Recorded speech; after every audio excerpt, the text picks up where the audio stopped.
Morning, everybody. Yo, gonna keep it kind of low this morning. Hopefully, everybody can hear. It's been waiting on me to do this live for quite some time. Understand in a minute why. This is up. He showed me up. Fash, how you gonna have this detox video with that hat on? Relax, it's chapters. Dinosaurs. Haha, we all dinosaurs. Fash dinosaurs. For some reason. Yo, hope everybody can hear me. For those that don't know, Fash God's kid, Joey G, New Bedford, Massachusetts. Real life poet, rapper, life learner, right? Lesson, student of life. Now, I've been wanting to come out and do this video for a little while. As you can see, the title, 30 days, 30 days, 30 days. It's actually been a month and a week. So I've been trying to do this video for a little while. And make no mistake about this. Ladies and gentlemen, what I'm about to share with you is not braggery. It's not braggery. Listen. I didn't do 20 years, 21 years detox in 03. I didn't do 21 years in recovery to come out and brag about no little 30 days clean and maintenance drugs. So let's get through this one, shall we? It's bumps in the roads for all of us, so we know, right? Fash went through, got his little associate's degree, human services, psychology, 3.9 GPA, straight A's, 1B. As you listen to me, I ain't the smartest man in the world. However, I did go through college on this one paradigm that the teachers seem to very much embrace, and it's this, is that every patient client should be treated,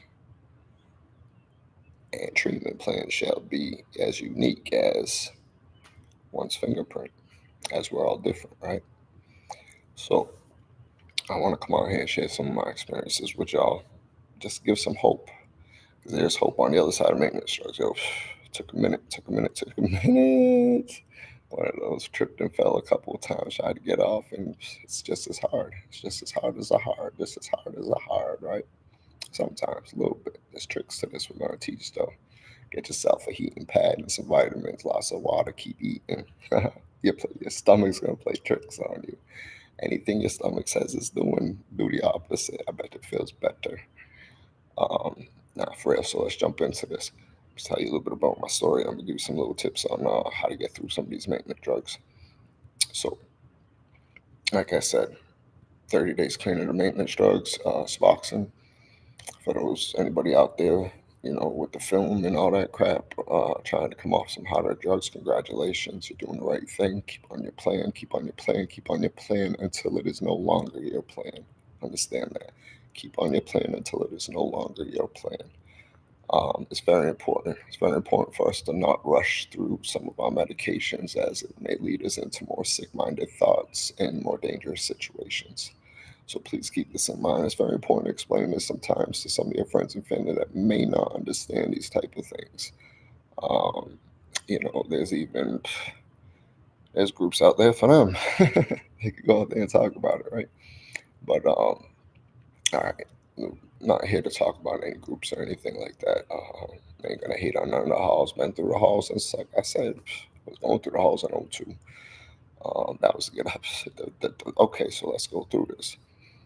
02, hit the halls, AA, trying to get off alcohol, trying to get back in the house, right? Did it long enough to get back in the house, back to the drinking, smoking pot. Fash has been drinking since he was about age 8, been smoking pot since about age 11. Okay.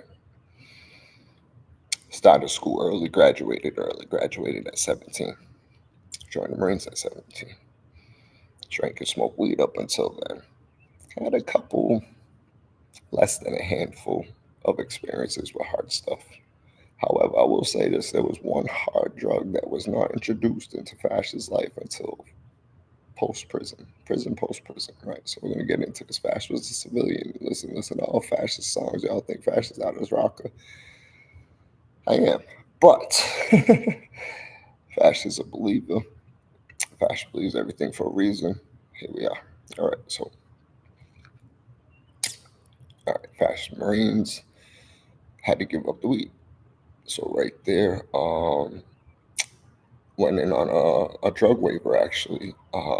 Admitted that I used marijuana, got into the Marine Corps.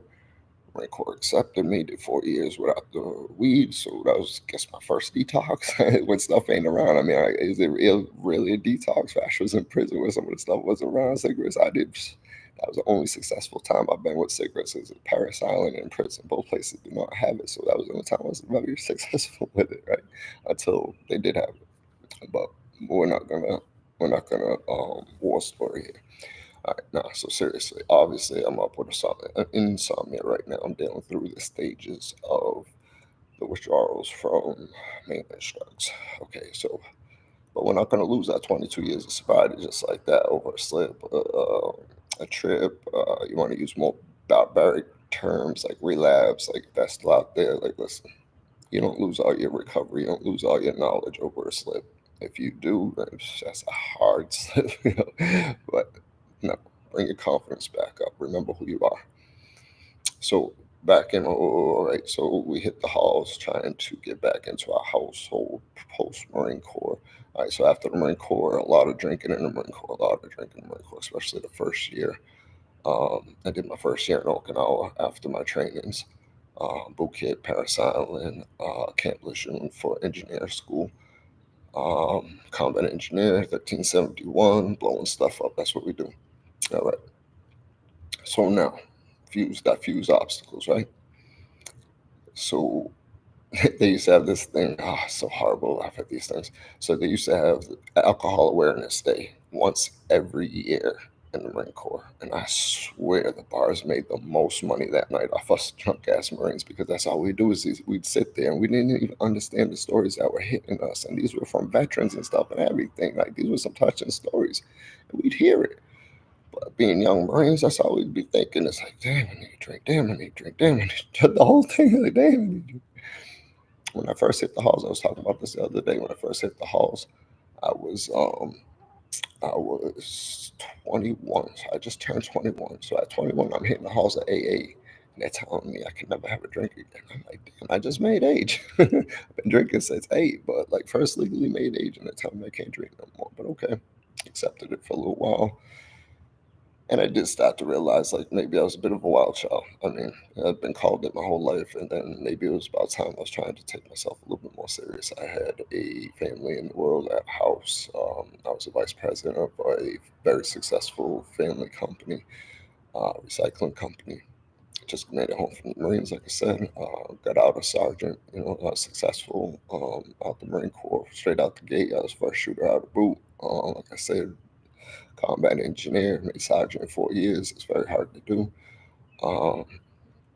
Came home, started smoking weed again, drinking, smoking weed again, drinking, smoking weed again, running a company, and now it was whatever. Now the harder stuff, a little bit of harder stuff started hitting my life, because it was like this, right? Fash ain't never seen heroin until he was after 40, I believe. It was quite some time even after prison, like to physically see it, not to do it, listen, to physically see it in front of me, because we didn't grow, like, our elders kept us away from this stuff. Thank God, thank God, thank God.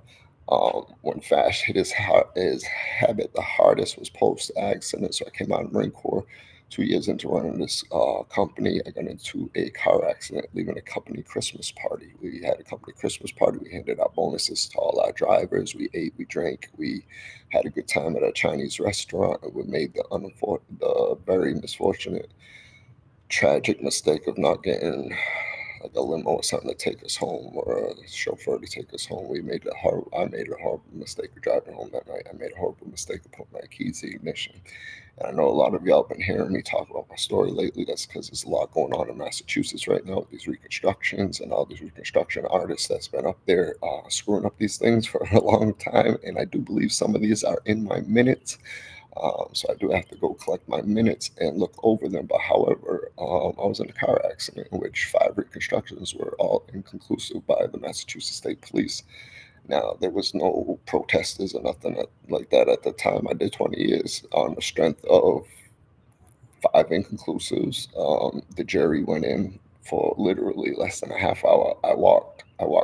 Me and my family walked to a Dunkin' Donuts. We placed an order. We got back to the court steps within a half hour, took one bite out of my sandwich, and they said the verdict was in.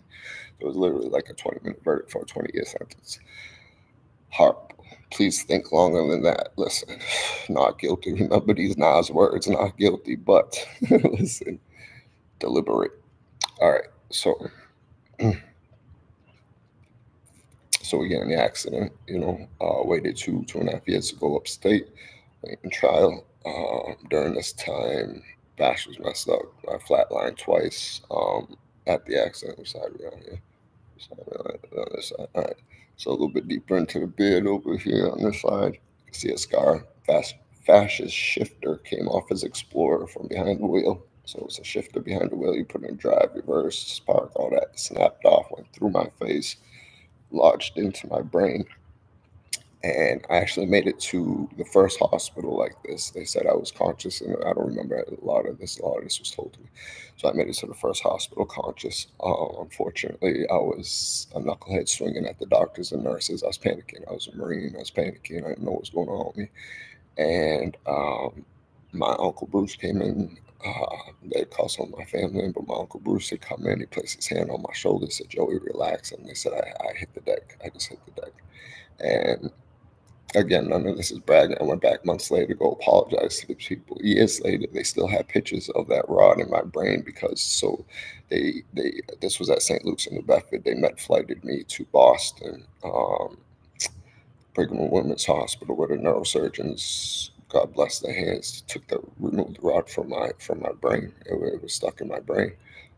In my cerebellum, it throws my balance off. Sometimes my talk off a little bit. I'm blind in my left eye. That's why I freestyle a lot. It's hard for FASH to read. It's hard for Joey to read. So a lot of times it's easy to kick stuff off the top of the dome and shit like that. But let's get back to this real life stuff. So real life stuff, right? So they put the kid on Oxycontin. I was having a discussion with this too. So that was the closest I became to heroin pre-jail. And I know that is synthetic heroin because I went to Detox pre-jail and all that stuff. So I understood that it absolutely was the same drug as heroin. Thank God, not at the same time. I'm going to explain. I remember literally being sick off all OCs and kicking on my couch and calling my brother up, who a little bit deeper in the game than me, may have seen some more things than me. And he suggested using something a little bit harder. And I was like, nah, I can't. I'm on probation. Thank God I didn't know they were the same thing because that could have been a whole different path. So, like, there's all many ways to get to this path. It is not selective. It does not go by age, gender, skin tone, nada. It goes by a lot of times situation, genetic situation. You see it in football players. I'm not trying to throw them under the bus, but I'm saying like sports players, people, anybody could be in an accident, right? So that's all it takes is being prescribed this stuff sometimes to set off a major addiction. In which case it did in my situation. I was literally sniffing 7 to 10 80s a day at the peak of my addiction, and this was absolutely horrible. So like, I don't look down on anybody. I do not look down on anybody. So at the end of 03, I was facing trial. I was facing 40 years at the time. They were telling me 20 years a case. And I remember going into probation one day. I was proud. I was proud because I didn't do nothing at the time. So that's another detox I did. I stopped the weed. I remember I came home from the accident, and the accident was a touching time because it was a very you tend to find out who's there for you when you're at your lowest, right? And I spent a lot of this time post accident at my mom and my dad's house, and I bring this up because is that my dad is one of the first people I started smoking weed with, And he literally wrote the judge a letter asking for me to be excused, or for him to take some of my punishment for leading me down the wrong path. Tell me that ain't deep. That's from an old school biker savage, bro. Literally biker savage name. My dad, I love him so much. Both my dads, I got a Galant, I got a Savage. They live in my heart, bro. They built me. We here. Okay, that's what I'm saying. We don't forget 20 years of knowledge just because we fumbled, right? We don't forget how to play football all our lives because we fumbled in one game, right? That's not how this works. Fash uses a lot of football analogy, big into fantasy football. You'll understand that later in the year. But all right, back to the serious stuff. All right, so accident, heat of the freaking the peak of my addiction back then. Fash had many rock bottoms, so if you have two, don't feel bad. You're gonna hear a few. So Fash was just in an accident that two gentlemen died, and that wasn't good enough for Fash because I did. So I quit the weed. My dad, when I came home, he smoked one more joint with me. He said, "This is the last we'll ever smoke because you're going through too much shit right now." And that was legit. So Fash right there, detox of weed. That was another one of my detoxes. Like the detoxes are crazy that we could count here, right, on what we're detoxing. I mean, literally went up the state at one point, went to a place that didn't have coffee, had to detox coffee. I mean, come on, bro. Okay. And it ain't that serious, but it is that serious. We're going to get there. All right. So, right before prison, I went to this probation appointment. I was very proud because that's all I was doing was being a fool and acting nuts on my freaking prescribed medication, overly doing it, buying more off the streets, yada, yada, yada. But however, I was doing everything that they said I could do and not doing everything that they said I couldn't do, right? So I was actually pretty proud I wasn't drinking, is what the point is. So I went into the probation department. My case was about drinking and driving, getting into an accident. Both me and the other driver was both under the influence. There's a lot to my case. I was 0.12 BAC. The other gentleman was 0.30. I pray for them and their family every day in my life because they paid the ultimate price, and I truly do. Our paths came together. I love these people, and I truly pray for them. Okay, so let's get past this point because it's hard to talk. It's hard to talk about somebody that you've built a bond with years of not even knowing a person, but just on praying and thinking about a person, thinking about a situation. I have no recollection or memory of this, so everything that's been put in my head has kind of been told to me or done through these reconstructions. So we got these two gentlemen on the road. Neither one of us should have been on the road. I own my responsibility. I'm sure the other gentlemen would too. They did. They paid the ultimate price. Now, so we're both on the road. They're twice as intoxicated as I am. And the first point of impact was their oil pan. And it was about a foot on my side of the road. It was about 1 foot on my side of the line. Now, me and my father thought about this for years. Like, if the oil pan's a foot on your side of the line, their tire has to be another 2 feet past that. They're probably about 3 feet on your side at least. But 5 reconstructions, all inconclusive. But now that I'm watching this new Massachusetts fuckery, sorry, lack of better terms, is this. Did they ever, were they trying to prove me at fault all 5 times? Did they ever once try to see if it was the other gentleman's fault, unfortunately? Because the math don't add up for an oil pan to be 1 foot on my side of the road and be the first impact point. It should say something. In my math, it does. I'm going to get my minutes. I'm going to see who was in this reconstruction. We're going to go through this. This is something I never thought I wanted to touch again. But unfortunately, it's done so much to my life. It took me out of my kids' lives for 7 years. It's thrown my life in so many loopholes. Let's continue. All right. So went to the probation appointment, talked to my PO, was like, yo, going to court in a couple weeks, kind of proud, ain't done the alcohol. I was there for a drug screen, so I was like, so we're going to be able to prove this. I'll be able to like show them 2 years of me being clean because I was waiting 2 years for my trial. And the PO looked at me and said, what are you talking about? I said, for the alcohol, I'm able to show the judge I ain't used alcohol in 2 years. He looked me dead in the face and said, we don't test for that. He goes, if we tested for that, everybody would pop. That was his exact words. Well, that was about 8:30 in the morning. It didn't take me till about 9:30 to get to a liquor store, pick up some VO, pick up some vodka, pick up some Sunny D, and I started my day off with some Sunny D freaking how you doing screwdrivers, right? Wash them down with all my favorite pills, Valiums, Oxycontin, whatever I got my hands on at the time now. These are hard times. Driving, no, I wasn't driving at the time. It was post-accident, so just helping around the shop. But so it was this. I don't remember what happened that night. By the time I got home, I was so out of it that I kept taking my bicycle. I kept taking my bicycle and leaving my house, the house that I owned at the time, with my children, my ex-wife. I kept leaving the house. I left the house once. The police brought me back. I was too messed up to ride a bike. I was falling all over the place in New Bedford. Police bring me back. It was like, yo, this kid's on his medication, whatever it is, keep him in the house. Tells this to my ex-wife. Cops left. As soon as the cops left, can't control me. I'm like, yo, gotta go see dad. If I got something in my mind, I'm not in my mind, I'm out. So I'm like, yo, gotta go see dad. Jumped on the bike again, boom, left. This time the cops bring me home, no bicycle. I said, keep this guy in the house. He is not right on his meds right now. Well, third time I went out, I did not come back home. I ended up in Ash Street Hotel, calling my dad at 4 in the morning, asking him to come bail me out, just for him to wake me up 4 hours later, 8 o'clock in the morning, and say, son, it's time for court. Me not even remember what the fuck happened. That was my introduction. Well, I went to the court with the hangover, feeling all messed up.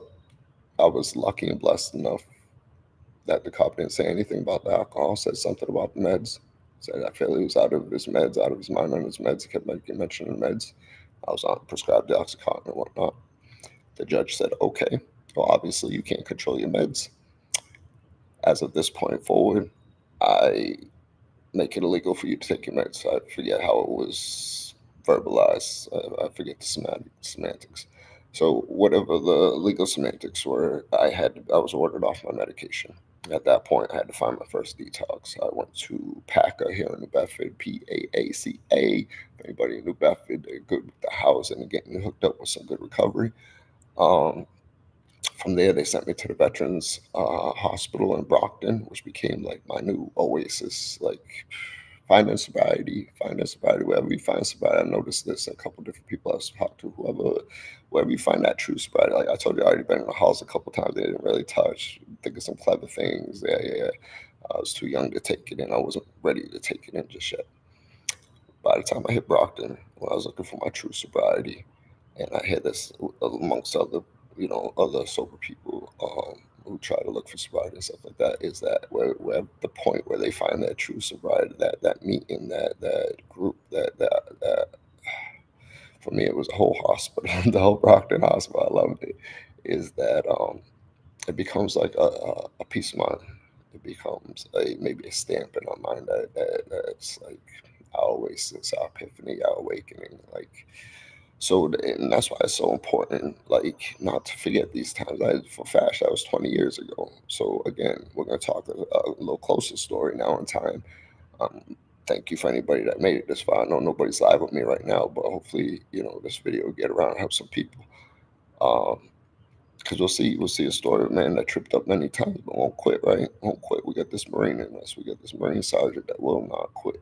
Fash face, all head on, been rocking that since I was about 13, 14 years old, tagging it. Made it all around this world. It's in Okinawa, it's in Egypt, it's in Ireland, it's in New York, it's in freaking up and down Cali, whether you like it or not. Listen, I lived in Cali for 3.5 years. I made it up in Tijuana, all over Tijuana. You'll see Fash. Like, it's probably all washed off by now. That was years and years ago. That's 96 to 2000. But anyways, all right, let's get back to today. I was on the other side of Millennium, right? Let's get back on the side of Millennium. All right, so Fash, what are we doing? Okay. So, went to jail. Lost 7 years away from my children. Came home. Was stupid enough. I bought another house. That wasn't the stupid part. Tried making another family. That wasn't the stupid part. The stupid part was this. In celebration of this new house, this new family, this new that, Fash was drinking here and there. Wasn't supposed to be. I was on parole probation. Maybe they could still go back and get me now. Who knows? I'm putting it out there to help other people. So they get me, whatever. Ain't the first time. Yep. So yes. I say this why? I say this because Fash is still being immature. Just did a 7-year bid. Had 10 years over my head. 10 years probation. Still immature. And it didn't mean nothing about none of those things. That's why I was able to do it, because those things didn't matter to me. What did matter to me was something that I was overlooking. And it's somebody that I owe repentance to, owe amends to. There's 2 people I owe amends to. It's my 2 children. They would come over on the weekends, and every once in a while, I'd be stupid enough to drink in front of them. I'm very sorry for that to both of y'all. I understand the substance took your dad away from me for 7 years, and I'll never understand the feelings behind that unless we sit down and talk about it. I really hope we do. I really do. But to these same 2 children, I owe amends from that day forward and more. Like, spent a lot of my life in amends with my children, if y'all ain't understood that from my music, or from my lives, or whatever we check in with. So it's like this. My daughter called me out. I've made some amends with my son. We're going to New York next week. We're doing well. My daughter called me out about 6, 7 years ago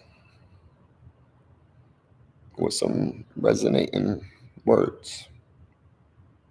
Basically told me I was living a low-def life. I'm not going to throw exact quotes or nothing like that out there, because it's not about that right now. The fact is, it took me to right about here a couple weeks ago to really think about it. I was like, damn, she was right. So a lot had happened to me in these last 6, 7 years. Right and wrong, not right and wrong, right and maybe could have been handled a different way. Fash is a big believer in family. My father was big in family. And it's like this, we're savages. We talk about stuff. We talk about the elephant in the room. We catless stuff. We catless the blister. Let it pop. Let's talk about it. So Fash is a big believer. If you care for somebody, you care for family, you talk to them. You don't dismiss them. You don't isolate them. You don't have side mails and chatters and stuff like that. You sit down with the actual person you care about. You tell them you care about. You tell them what you're worried about. If that don't work, then you could go to other people. Even the Bible says approach your person first. Approach your person with another Christian. That's in the Christian Bible. If it don't work from there, take it to the courts. Like, listen, like every good book I've ever read always says, like, if you care about somebody, be there for somebody. So it's that. But how can you be for somebody that, first of all, I'm not expecting this from my daughter, my child, my offspring. It's a tough world when your seeds are smarter than you, huh? And that's evolution. It happens every generation. My parents felt it. I'm feeling it. My kids become parents. Maybe they feel it. But so the amends is like this. She was right. And I hope I get to make face amends with her. Is that about 6 years ago, 6, 7, 8 years ago now, 8 years ago, had a unexpected tragedy in my life. I lost my little brother. Irish twin. My heart, my eternal smile, Jason. He was mentally handicapped since, as far as I can remember. He was born that way, but about since 2 years old. He was a year younger than me. I grew up learning how to help take care of him. Living in the same rooms as him, waking up in the middle of the night, helping him come out of seizures and stuff like that. That probably represents the real compassionate side of me. I thank God for him. Just like my father's instilled in me, so was my brother.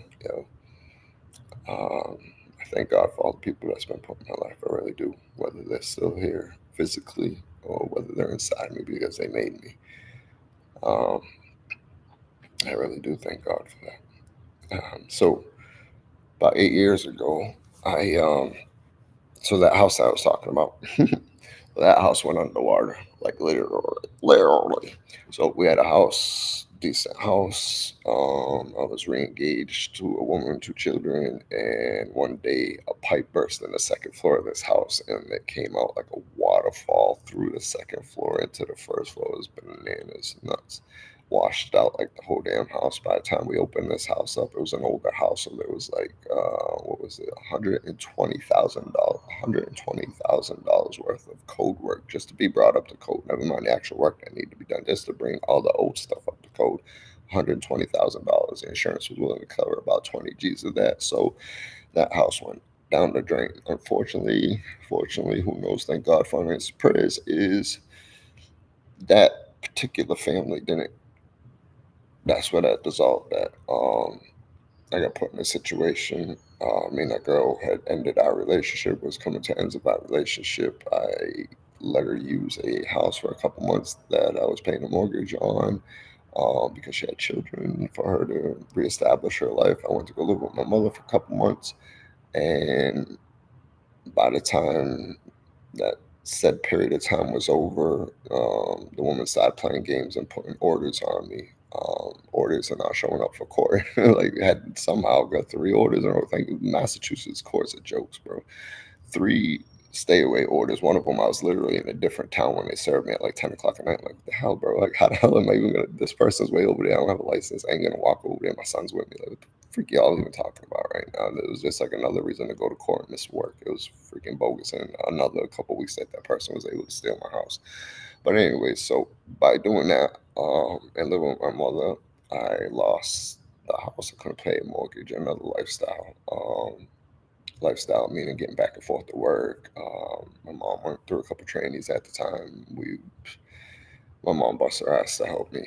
Me and my brother, listen, me and my brothers, listen, she ain't never stopped busting her ass for us. So,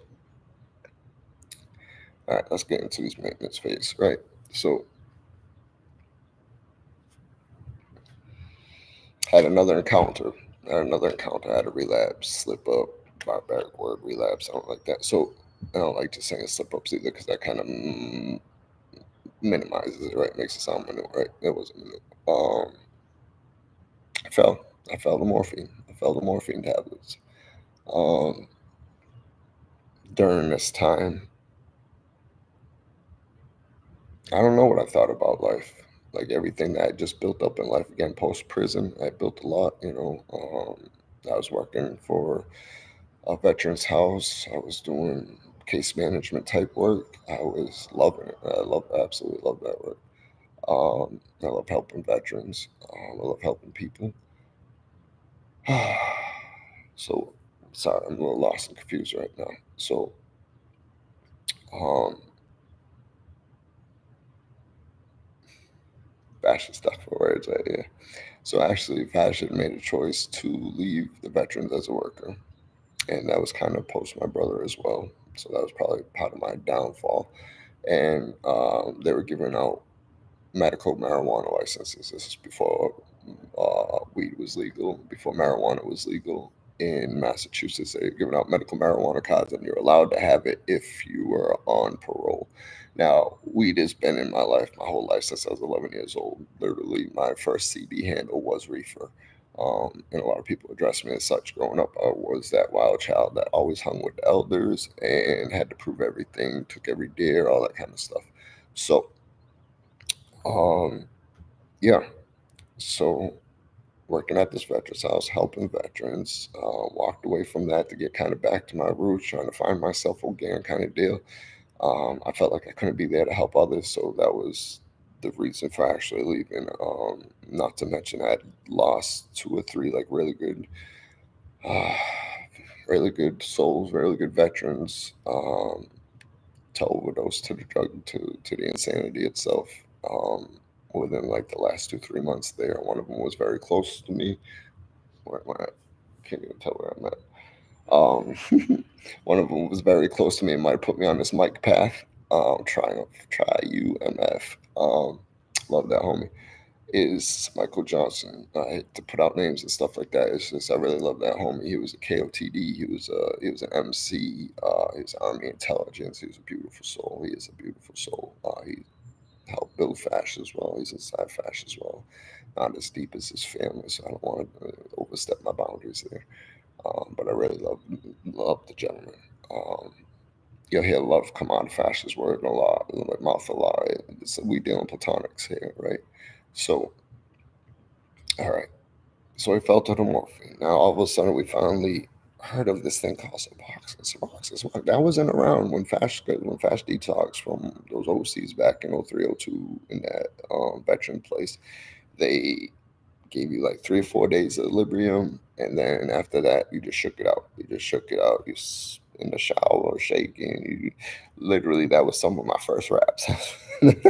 Actually, I had raps before that when I was a kid, but like as an adult, I remember Detox in my first time, like get it out, spit it out, shit it out, get it out, spit it out, shit it out. In the shower, like trying to like motivate myself. And yo, not only that, that's why I thank God for all y'all muses out there. And don't get it confused. I don't care where you're at. I don't care where you're at. Everybody's as different as their fingerprint. To all y'all muses, however it took to do you, to come out here and make this music to help motivate me and get me through these hard times.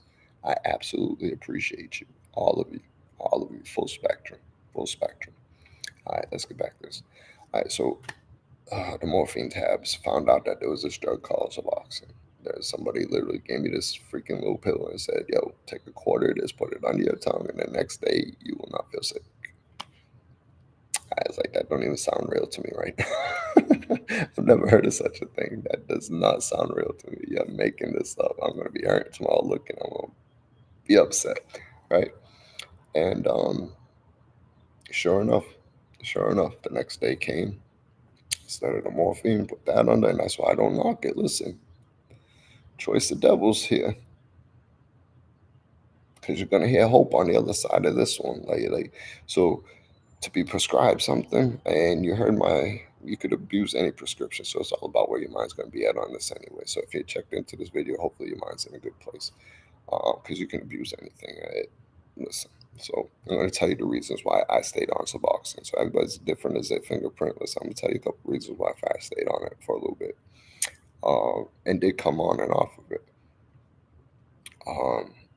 So lost my little brother, blah blah blah. Put that thing under my tongue. Didn't feel sick. I was like, whoa, okay. But now the thing about maintenance drugs, they run just as long. They'll run just as long. They'll run as long as you need them. Get them prescribed. I did make the huge mistake of not getting them prescribed. Get them prescribed. Reason why I say get them prescribed is they can help get you off them. They offer counseling. They offer so much assistance with it. And it's so much better for somebody to go to a clinic than to be out there at 2, 3 o'clock in the morning chasing, doing whatever the heck it is that y'all need to do to get this hard. Listen, get something prescribed to you that's going to make you feel just as okay the next day. Just as okay. Like you can even overdo it and whatever, go into like La La World or whatever. But you could have this drug that will make you feel not sick the next day. If you're just worried about not being sick, get to one of these clinics. That's what this is for. Bridges, crutches, fuck them. Your treatment plan. Don't nobody even need to know about it. It's a HIPAA law out there. That means like nobody needs to know your health information. Passion. I'm putting this out there to try to give hope is all. Instruction and hope, whatever helps, right? Take what you need, leave the rest at the door. I might have been in a couple halls. Okay, so Brockton, da da da da da da da da da da. Okay, yeah, we're back here. So now 4, 5, 6 years goes on these maintenance drugs. Wow, that's a long time to be on maintenance drugs. That's what FASH was thinking too. I'll tell you a little bit about my fingerprint, why I decided to stay on it. First, it was to not continue to use harder things. That was the first reason. That was the decision to try this, right? And I noticed it worked. Okay. We went through a period of time in my life where it was scary for me.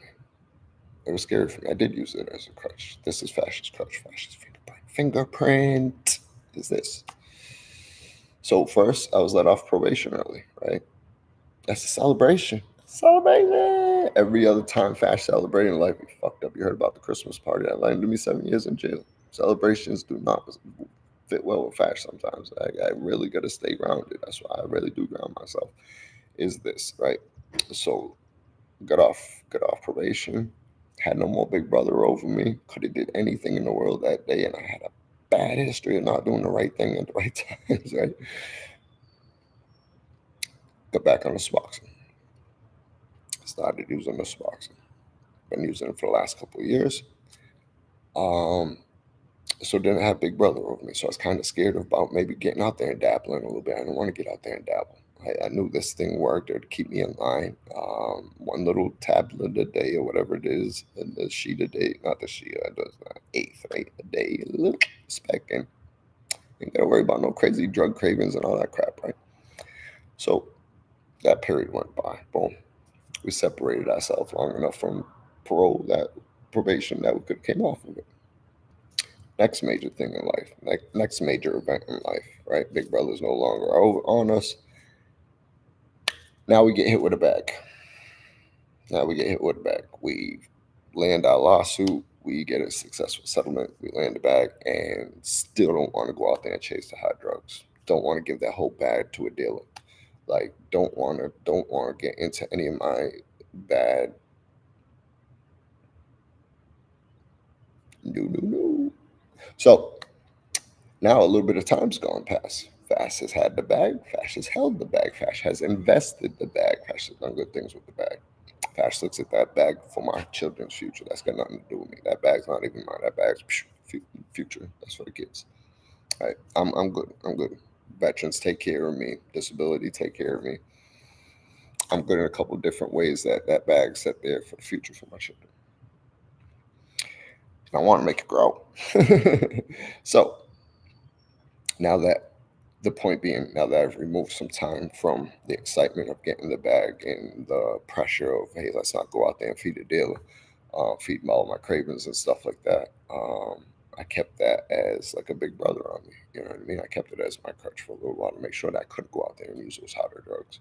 I don't even drink alcohol. Like it was like once or twice a year for the last 5 years, and I ain't even been there in a couple of years. So, Fash ain't been drinking alcohol in a couple of years, bro. Um, that's why I really hate some of these weird comments that come out here saying I'm doing this, doing that, doing the other thing. Just come out here and perform for y'all. Nah, I just come out here and do this to kind of get it off my chest. Actually, it's my recreation, it's my ventilation, it's my relief. And I hope y'all enjoy the lyrics because they are some unique new lyrics that ain't out there, new cadences and stuff like that. Yo, cadences late now, dated checking. My DIs used to have cadences for everything. So once every cadence has been said, who said the first cadence? Said set. Let's get sent. Okay, no, just playing. Stay informed. Okay, so back to these maintenance drugs. So we went through a good enough period of time. Now that we're comfortable coming off of it, this is just my fingerprint. In other words, I didn't have a monkey on my shoulder. And trust me, that monkey get on that shoulder, I'm gonna hit a sub before I hit some kind of pill. I'll tell you that. But I'm hoping not to go backwards with this one. Everything's been forward so far. You know, I wanted to wait 30 days to come out here. Probably had to. It looked like shit for a while.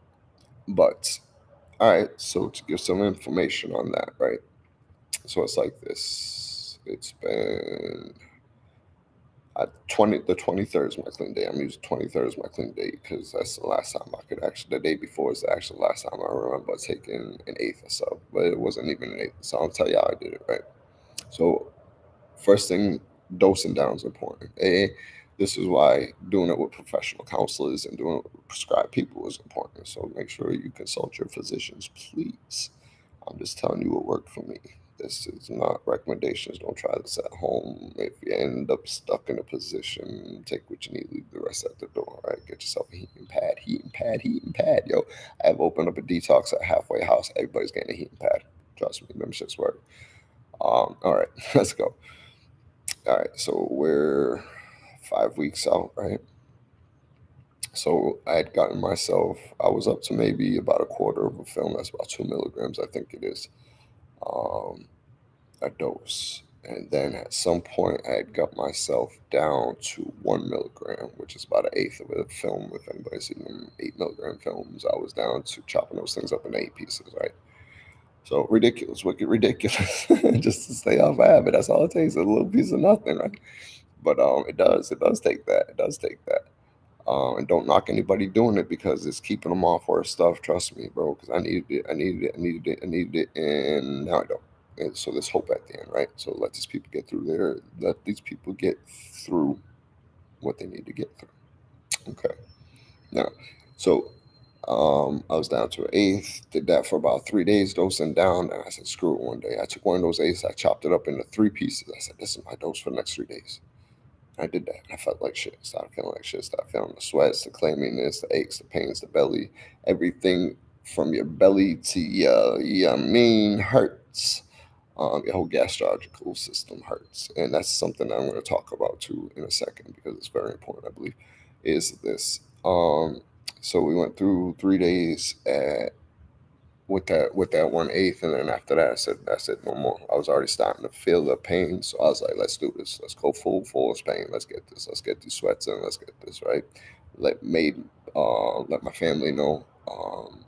It's very important to keep people close in your life and informed about what's going on with you because you're going to be going through some mood swings, some pains, and other things that some people in your life are gonna need to know about it. Me and my son had a conversation about a week into it where I had to come clean with him on everything and say, listen, because we were getting together on the weekends and stuff like that. And I couldn't make a couple of the weekends, and I had to come clean with him and say, Darren, son, I'm really hurting right now, and he understood it. I got a very brilliant, fair-minded, beautiful son, bro. I got a beautiful son. Um, so he heard me out. He understood. He said, I'd catch him a couple weekends. And he did. Father's Day hooked me up. Got me a nice steak, couple shrimps, and some Texas Road. I was still smiling about that. Still, can't wait to get another one of those in me. Anyways, and we're going to New York in a week or so. So things are good. Honesty's good. That was one of the biggest things I got out of recovery, all this 20 years. Like, there's been times when I've lived in shadows, times when I haven't lived in shadows. And I'll tell you this, what I got out of recovery, what I got out of prison, what I got out of churches is the honesty. It is so much better to live naked, clean of all eyes, naked, free of all fake leaves. Like, it's so much easier not to have to keep up with lies. So anyways, so the first 2 weeks are the hardest. Everybody knows that. Anybody's looked it up on Google already knows that the first 2 weeks are hardest. Really, first 4 or 5 days is the worst. First 4 or 5 days are worse, and that's on anything. You find a way to sleep through it. Hot showers, music, music, music, music. I love my kings and queens of hip hop and rock and roll and all that. Yo, it's full spectrum. Thank you, all muses, muses, and spirituality. When I first started hurting, those first couple of days when I was hurting, I'll tell you why FASH is a believer. FASH said, God is going to get me through this.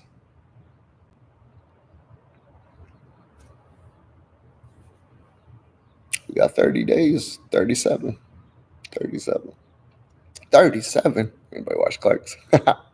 Anyways, okay, let's go. So first 2 weeks, get that heating pad, vitamins. Heating pad and vitamins. All right, so the heating pad. The heating pad's great to sit on. The heating pad's great to rub around your stomach, to wrap around your stomach. Everything from your whole gastrological system kind of is like goes nuts. It goes nuts. Everything feels like a pain. But I want to say something very important about this because this is what I come to realize is during this time that I was facing this detox, anytime my stomach hurt, it was for a reason. Now, theorizing, the senses are coming back to life. You're starting to feel things again. So I was getting hunger pains, thinking that I can't eat. My stomach hurts. No, my stomach hurts because I'm hungry. As soon as my stomach hurts so bad, I take one slice of bread and I'm like, oh, okay. And then when it came time to go the other way with the food, I don't want to be discussing nobody early in the morning, nothing like that. But it's the same thing. Extra sore, extra hurt, and all that.